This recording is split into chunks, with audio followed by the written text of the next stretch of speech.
Hey, what's up guys? We're group 5 and today we're going to show you guys how to take skinfold measurements using these calipers to determine body composition. Take all measurements on the right side of the client's body.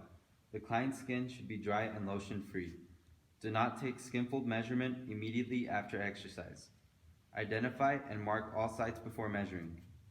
Firmly grasp the skinfold between the thumb and the index finger of your left hand, 1 centimeter above the site to be measured.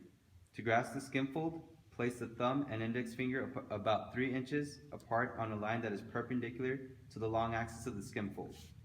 Pull the skinfold up and away from the body. Keep the fold elevated while you take the measure. Keep pinching the fold with your left hand throughout the entire measurement. Hold the caliper in your right hand while the dial faces up. Place the jaws of the caliper perpendicular to the fold 1 centimeter below the fingers and halfway between the crest and the base of the fold, and release all pressure on the scissor grip while keeping the caliper perpendicular to the skinfold. Record the skinfold measurement to the nearest 0.5 millimeter for 1 to 2 seconds after releasing the scissor grip.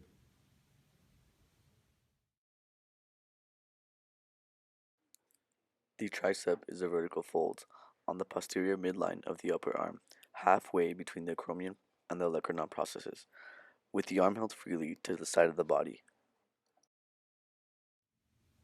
Take the skinfold measures in rotational order to allow time for the skinfold to regain its normal thickness. For men, it will be 1/2 the distance between the anterior axillary line and the nipple. For women, it will be 1/3 of the distance between the anterior axillary line and the nipple.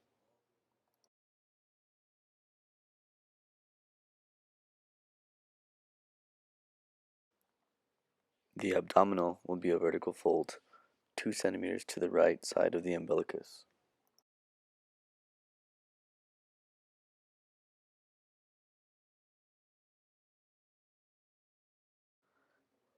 The thigh will also be a vertical fold on the anterior midline of the thigh, midway between the proximal border of the patella and the inguinal crease. The subscapular will be a diagonal fold at a 45-degree angle, 1 to 2 centimeters below the inferior angle of the scapula. The suprailiac will also be a diagonal fold, in line with the natural angle of the iliac crest, in the anterior axillary line immediately superior to the iliac crest. The mid-axillary measurement will be a vertical fold on the mid-axillary line at the level of the xiphoid process of the sternum.